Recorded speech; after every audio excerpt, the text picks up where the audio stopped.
ಅದೇ ಭಾವನಾ ರಮಣ್ ಅವ್ರ ಒಂದು ಡೈಲಾಗ್ ಹೊಡಿತಾರೆ, ಬರೀ ಗಿಡ ಮಾತ್ರ ಬೆಳೀತಾ ಇಲ್ಲ, ಇದ್ರ ಜೊತೆ ಯಾರೋ ಒಬ್ಬ ವ್ಯಕ್ತಿ ಕೂಡ ಬೆಳೀತಿದ್ದಾನೆ ಅಂತ.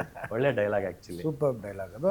ಅದ್ರ ತಕ್ಕನಂಗೆ ಅವ್ರಿಗೆ ಹೇಳೋದಕ್ಕೂ ಇಲ್ಲಿ ವ್ಯಕ್ತಿಗೆ ಹಿಂಗೆ ಮೇಲೆ ಗದೆ ಎತ್ಕೊಂಡು ಜನ ಮೇಲೆ ಕೆತ್ತೋದಕ್ಕೂ ಅದೇ ಈಗ ಮಯೂರಣ್ಣ ಹೇಳಿದ್ದಕ್ಕೆ ನಾನು ಆ್ಯಡ್ ಮಾಡೋದು ಅದ್ರ ಮಯೂರಣ್ಣ ಸೂಪರ್ ಆಗಿದ್ರು. ಅಂದರೆ ಫಸ್ಟ್ ಡೇ ನಮ್ಗೆ ಅನಿಸ್ತು, ಅಂದರೆ ನನಗೆ ಆವತ್ತಿಂದನೂ ಸಂಚಿ ಅಂದರೆ ರಂಗಶಂಕರ್ ಹತ್ರ ಬರೋನು, ನಾಟಕಗಳು ನೋಡೋನು, ಒಂದಷ್ಟು ಜನ ಫ್ರೆಂಡ್ಸ್ ಇದ್ದರು ಅವ್ರಿಗೆ, ನಾಟಕದ ಫ್ರೆಂಡ್ಸು ಅಲ್ಲೇ ಪರಿಚಯ ಆಗಿತ್ತು. ಒಂದು 15 ಇವಾಗ ಒಂದು 13-14 ವರ್ಷದ ಪರಿಚಯ ನನಗೆ. ಅಂದರೆ ಅವ್ನು ಸುದೀಪ್ ಅವ್ರ ಅಕ್ಕನ ಮಗ ಅಂತ ಗೊತ್ತಿಲ್ಲ, ರಂಗಶಂಕರ್ ಹತ್ರ ಬರಬೇಕಾದ್ರೆ ಇವನು ಸಂಚಿ ಅಂತಲೇ ಪರಿಚಯ ಆಗಿತ್ತು. ಸುಮಾರು ವರ್ಷ ಆದಮೇಲೆ ನನಗೆ ಗೊತ್ತಾಯಿತು ಸುದೀಪ್ ಅವ್ರ ಅಕ್ಕನ ಮಗ ಅಂತ. ಯಾಕಂದರೆ ಸುದೀಪ್ ಅವರು ಅವಾಗೆಲ್ಲ ನನಗೆ ಪರಿಚಯ ಇರಲಿಲ್ಲ. ನಾನು ಅಂಬಿನಿಂಗ್ ವಯಸ್ಸಾಯಿತು ಸಿನಿಮಾದಲ್ಲಿ ಯಾವಾಗ ಆ್ಯಕ್ಟ್ ಮಾಡಿದ್ನೋ ಆವಾಗಿಂದ ಪರಿಚಯ ಆಗಿತ್ತು.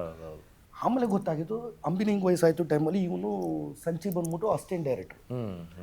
ಅಸಿಸ್ಟೆಂಟ್ ಡೈರೆಕ್ಟ್ರಾಗಿ ವರ್ಕ್ ಮಾಡ್ತಿರೋದು. ಅವ್ನು ಮಾಣಿಕ್ಯದಲ್ಲೂ ಅಸಿಸ್ಟೆಂಟ್ ಡೈರೆಕ್ಟ್ರಾಗಿ ವರ್ಕ್ ಮಾಡಿದ್ರು, ಸುಮಾರು ಸಿನಿಮಾಗಳಲ್ಲಿ ಅಸಿಸ್ಟೆಂಟ್ ಡೈರೆಕ್ಟ್ರಾಗಿ ವರ್ಕ್ ಮಾಡಿದ್ರು. ಆಮೇಲೆ ಡೈರೆಕ್ಷನ್ಗೆ ಸಿಕ್ಕಾಪಟ್ಟೆ ಒಲ್ವಿದ್ದಿದ್ದು. ಆ್ಯಕ್ಟಿಂಗಿಗೆ ಅಂತ ರಂಗಶಂಕರಕ್ಕೆ ಬಂದು ನಾಟಕಗಳೆಲ್ಲ ನೋಡಿಕೊಂಡು ಇದು ಮಾಡ್ತಿದ್ದು.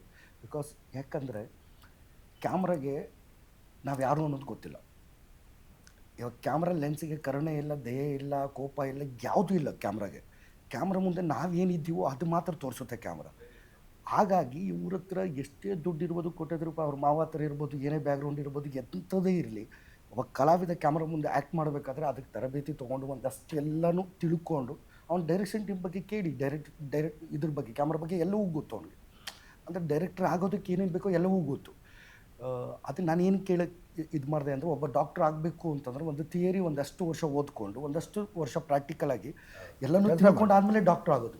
ಆ್ಯಸ್ ಎ ಕಲಾವಿದನಾಗಬೇಕು ಅಂದ್ರೆ ಎಷ್ಟೇ ಬ್ಯಾಕ್ಗ್ರೌಂಡ್ ಇದ್ದು, ಎಷ್ಟೇ ದುಡ್ಡಿದ್ರು, ಏನೇ ಇದ್ರೂ ಒಬ್ಬ ಕಲಾವಿದ ಅನ್ಸ್ಕೋಬೇಕು, ಒಂದು ಮೆಚ್ಚುಗೆ ಅನ್ಸ್ಕೋಬೇಕು ಅಂದರೆ ಸಂಪೂರ್ಣವಾಗಿ ಒಬ್ಬ ಕಲಾವಿದ ಆಗಬೇಕು. ಆ ಪಾತ್ರಕ್ಕೆ ಯಾವುದೇ ಪಾತ್ರ ಕೊಟ್ಟರು ಅಂತಂದರೆ ಅದನ್ನು ಮಾಡಲೇಬೇಕು ಸರ್. ಅದನ್ನು ನಮಗೆ ಫಸ್ಟ್ ಶಾರ್ಟಲ್ಲಿ ಅನಿಸಿದ್ದು. ಅದಕ್ಕಿಂತ ಮುಂಚೆನೇ ನನಗೆ ಗೊತ್ತಿತ್ತು ಅವ್ನು ಆ್ಯಕ್ಟ್ ಮಾಡ್ತಾನೆ ಅಂತ ಗೊತ್ತಿತ್ತು. ಬಟ್ ಈ ಸಿನಿಮಾದಲ್ಲಿ ಸರ್ಪ್ರೈಸ್, ಅಂದರೆ ಇಷ್ಟು ಚಂದ ಆ್ಯಕ್ಟ್ ಮಾಡ್ತಾನೆ ಅನ್ನೋದು ಅದೆಲ್ಲ ಸರ್ಪ್ರೈಸ್. ಏನಂದರೆ ಬರೀ ಆ್ಯಕ್ಟಿಂಗ್ ಒಂದೇ ಅಂತ, ಆಮೇಲೆ ಇದರಲ್ಲಿ ಎಲ್ಲ ಥರದ ಡಿಪಾರ್ಟ್ಮೆಂಟಲ್ಲೂ ಹೌದು ಕರೆಕ್ಟ್ ಈಸ್ ವರ್ಕ್ಡ್. ಆಮೇಲೆ ಏನಾಗುತ್ತೆ, ಬರೀ ಇವಾಗ ನೀವು ಹೇಳ್ದಂಗೆ ಓಪನಿಂಗೆಲ್ಲ ಹೇಳಿದ್ರು, ಒಬ್ರದ್ದು ಲಾಂಚ್ ಆಗ್ತಾ ಇದ್ದಾರೆ, ಬರೀ ಹೀರೋ ಮಾತ್ರ ಕಾಣ್ತಾನೆ ಅಂತ. ಈ ಸಿನಿಮಾದಲ್ಲಿ ಅವ್ರು ಅಂದರೆ ಚೂಸ್ ಮಾಡೋಂಥ ಸ್ಕ್ರಿಪ್ಟ್ ಹಂಗಿದೆ. ಸ್ಟಾರ್ಟಿಂಗೆಲ್ಲ ಬಂದ್ಬಿಟ್ಟು ಒಂದು 100 ಜನಕ್ಕೆ ಹೊಡೆಯೋದು ಎಲ್ಲರೂ ಮಾಡ್ತಾರೆ. ಇದನ್ನು ಆ ಕತೆಗೆ ಏನು ಬೇಕು ಅಷ್ಟು ಮಾತ್ರ ತಲೆಯಲ್ಲಿ ಇಟ್ಕೊಂಡು ಮಾಡಿದ್ದಾರೆ. ಬಟ್ ಪ್ರತಿಯೊಂದು ಡಿಸ್ಕಷನ್ ಮಾಡ್ತಿದ್ರು ಸರ್. ಅಂದರೆ ಡೈರೆಕ್ಟ್ರ್ ಜೊತೆ ಮತ್ತು ಕ್ಯಾಮ್ರಾಮನ್ ಚಂದ್ರು ಸರ್ ಪರಿಚಯ ಇತ್ತು, ಅವ್ರ ಮಾಣಿಕ್ಯದಲ್ಲೇ ವರ್ಕ್ ಮಾಡಿ ಪ್ರತಿಯೊಬ್ಬರು ಟೆಕ್ನಿಷಿಯನ್ ಜೊತೆಗೂ ಡಿಸ್ಕಸ್ ಮಾಡ್ತಿದ್ರು. ಅಂದರೆ ಅದಕ್ಕಿಂತ ಬೆಟರ್ಮೆಂಟ್ ಏನು ಮಾಡ್ಬೋದು, ಎತ್ತು ಮಾಡ್ಬೋದು ಅಂತ. ಯಾಕಂದರೆ ಒಂದು ಸಿನಿಮಾ ಪರದೆ ಮೇಲೆ ಬಂದಾದಮೇಲೆ ನಾವು ಹೇಳಂಗಿಲ್ಲ ನೋ ಸ್ಮೋಕಿಂಗ್, ಧೂಮಪಾನ, ಅಂದರೆ ಮದ್ಯಪಾನ ಆರೋಗ್ಯಕ್ಕೆ ಹಾನಿಕರ ಅಂತ ಆಗ್ಬೋದು. ಇಲ್ಲ ನಾವು ಆ ಸಿಚುವೇಶನಲ್ಲಿ ನಮಗೇನಕ್ಕೋ ನಮಗೆ ಮೈ ಹುಷಾರಿರಲಿಲ್ಲ, ಅದಕ್ಕೆ ಈ ಥರ ಆ್ಯಕ್ಟ್ ಮಾಡಿದ್ದೀನಿ. ಅಲ್ಲ ಇನ್ನೊಂದು ಬೆಟರ್ಮೆಂಟ್ ಮಾಡಬೇಕಿತ್ತು ಯೋಚನೆ ಮಾಡೋಕ್ಕಾಗಲ್ಲ. ಅಲ್ಲ ನಾವು ಸ್ಕ್ರೀನ್ ಮೇಲೆ ಸಿನಿಮಾ ರಿಲೀಸ್ ಆದಮೇಲೆ ಅಲ್ಲಿ ನಮ್ಮ ಸ್ಲಮ್ಮಲ್ಲಿ ನಾವು ಅಲ್ಲೆಲ್ಲೋ ಶೂಟ್ ಮಾಡಬೇಕಂದ್ರೆ ನಮ್ಗೆ ಚಳಿ ಜ್ವರ ಬಂದಿತ್ತು, ನಮಗೆ ಅಲ್ಲಿ ಚಳಿ ಇತ್ತು, ಬಿಸಿಲಿತ್ತು, ಸೊಳ್ಳೆ ಕಸ್ತು, ಇನ್ನೊಬ್ಬ ಯಾವನೋ ಚುಚ್ಚಿದ್ದ, ಇನ್ನೊಬ್ರು ಯಾರು ಇರಿಟೇಟ್ ಮಾಡಿದ್ರು ಅಂತ ಬರೆಯೋಕ್ಕಾಗಲ್ಲ ಸರ್. ಹಾಗಾಗಿ ಪ್ರತಿಯೊಂದು ಇವನು ಆ ಸೂಕ್ಷ್ಮತೆಗಳು ಪರದೆ ಮೇಲೆ ನಾವು ಹೇಗೆ ಬರ್ತೀವಿ, ಹೇಗೆ ಕಾಣಿಸ್ಕೋತೀವಿ ಅಂತ ಅವ್ನಿಗೆ ಗೊತ್ತಿದ್ದು. ಆ ಡಿಸ್ಕಷನಲ್ಲಿ ಕೂತಿದ್ದು ಸುಮಾರು ತಿಂಗಳು, ಸುಮಾರು ವರ್ಷಗಳು ಕೂತಿದ್ದು. ಆ ಸೂಕ್ಷ್ಮತೆಗಳು, ಆ ಒಂದು ಮೈನ್ಯೂಟ್ ಥಿಂಗ್ಸನ್ನೆಲ್ಲನೂ ಮಾಡ್ತಾ ಸ್ಟಾರ್ಟ್ ಮಾಡಿದ್ರು. ಅದೇ ವಿವೇಕ್ ಅವರು ಅದನ್ನು ಇದು ಮಾಡಿದ್ದಕ್ಕೆ ಇವಾಗ ನನ್ನ ಪಾತ್ರ ಇರ್ಬೋದು, ಅಣ್ಣನ ಪಾತ್ರ ಇರ್ಬೋದು, ಮಯೂರಣ್ಣ ಪ್ರತಿಯೊಬ್ಬರದು, ಕಾಜಲ್ದಿರ್ಬೋದು, ಪ್ರತಿಯೊಂದು ಈ ಸಿನಿಮಾದಲ್ಲಿ ಪ್ರತಿಯೊಬ್ಬ ಕಲಾವಿದನು ಕಣ್ಣಲ್ಲೇ ಆಟ ಆಡಿರೋಂಥಕ್ಕಂಥದ್ದು. ಆಮೇಲೆ ಮ್ಯಾನರಿಸಮು, ಸಣ್ಣ ಪುಟ್ಟದ ಮೈನ್ಯೂಟ್ ಥಿಂಗ್ಸ್ ಇದೆಯಲ್ಲಣ್ಣ, ಅದು ತುಂಬಾ ಹೈಲೈಟ್ ಆಗಿರೋಂಥದ್ದು ಈ ಸಿನಿಮಾದಲ್ಲಿ. ಸಿನಿಮಾದಲ್ಲಿ ನಾನು ಸೂಕ್ಷ್ಮವಾಗಿ ಅಬ್ಸರ್ವ್ ಮಾಡ್ದಂಗೆ ಬೆಳೆಯೋಕೆ ಏನು ಬೇಕು ಅಂದರೆ ದುಡ್ಡು ಬೇಕು, ಅಟ್ ದ ಸೇಮ್ ಟೈಮ್ ಮರ್ಯಾದೆ ಕೂಡ ಬೇಕು ಅಂತಾರೆ. ರಾಕ್ಲೈನ್ ವೆಂಕಟೇಶ್ ಅವರು ಒಂದು ಮಾತು ಹೇಳ್ತಾರೆ ಹೀರೋಗೆ ಒಂದು ಸೀಕ್ವೆನ್ಸಲ್ಲಿ, ನಂಬಿಕೆ ಅನ್ನೋದು ತುಂಬ ಇಂಪಾರ್ಟೆಂಟು ಅಂತ. ಆ ಥರದ ಒಂದು ನಂಬಿಕಸ್ಥನ ಪಾತ್ರ ಶ್ರೀಧರ ಅನ್ನೋ ಪಾತ್ರ ನೀವು ಮಾಡಿದ್ದೀರಾ. ಸೊ ನಿಮ್ಮ ಪಾತ್ರದ ಬಗ್ಗೆ ಹೇಳೋದಾದರೆ?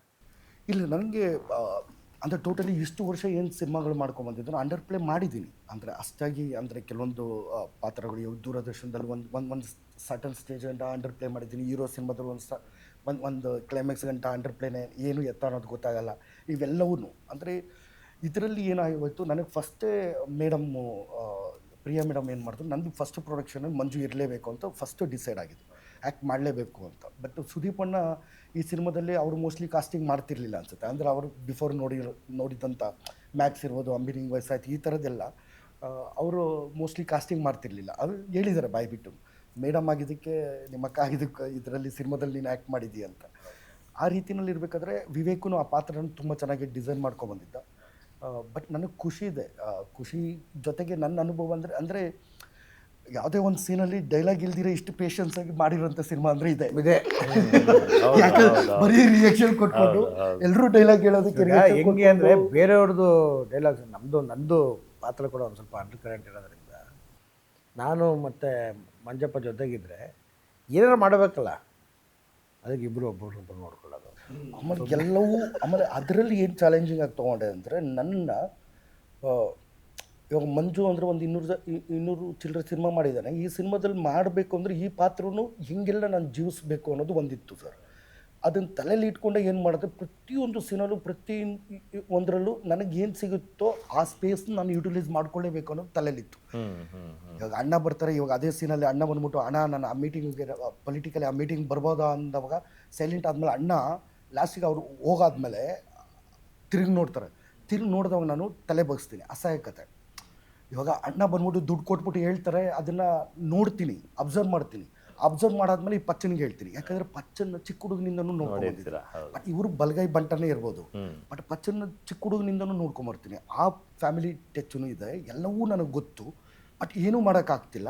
ಅದನ್ನು ಏನೆಲ್ಲ ಮಾಡ್ಬೋದು ಅಂದರೆ ಎದುರುಗಡೆ ಅದನ್ನು ಫೈಟ್ ಮಾಡೋಕ್ಕಾಗಲ್ಲ, ಅದನ್ನು ತಪ್ಪಿಸ್ಬೇಕು, ಒಳ್ಳೆಯವ್ರಿಗೆ ಒಳ್ಳೇದಾಗಲಿ, ಇದನ್ನು ತಪ್ಪಿಸಿ ಹೆಂಗೆ ಮಾಡಬೇಕು ಅನ್ನೋ ಪಾತ್ರ. ಆ ಸೂಕ್ಷ್ಮತೆಗಳನ್ನ ಆ ಇನ್ ಡೀಟೇಲ್ ಕೆಲವೊಂದು ಮೈನ್ಯೂಟ್ ಥಿಂಗ್ಸನ್ನು ಇದು ಮಾಡೋಕ್ಕೆ ಪ್ರಯತ್ನ ಪಟ್ಟೆ. ಬಟ್ ಅದು ಒಂದ್ರ ಮಟ್ಟಿಗೆ ಈ ಜನಗಳೆಲ್ಲ ನೋಡಿ, ಒಂದಷ್ಟು ಜನ ಸಿನಿಮಾ ದಿಗ್ಗಜರು ನೋಡಿ ಅವ್ರ ಬಾಯಿಂದ ಎಲ್ಲ ಒಂದಷ್ಟು ಒಳ್ಳೆ ಅಂದರೆ ಮಂಜುನಿಂದು ತುಂಬಾ ಚೆನ್ನಾಗಿದೆ ಅಂತ. ಅಂದರೆ ಇವಾಗ ಅಣ್ಣ ಸುದೀಪಣ್ಣ ಮನೆಗೆ ಬಂದವರು ಎಲ್ಲರೂ ಪ್ರತಿಯೊಬ್ಬರೂ ಹಿಂದಿನ ಪಾತ್ರಗಳಿಗಿಂತ ವಿಭಿನ್ನವಾಗಿದೆ ಅಂತ. ಶಿವಣ್ಣನೂ ಅಷ್ಟೇ, ಏನ್ರಿ ಈ ಟೆಂಪೋದಲ್ಲಿ ಇನ್ನೊಂದು ಏನಂದರೆ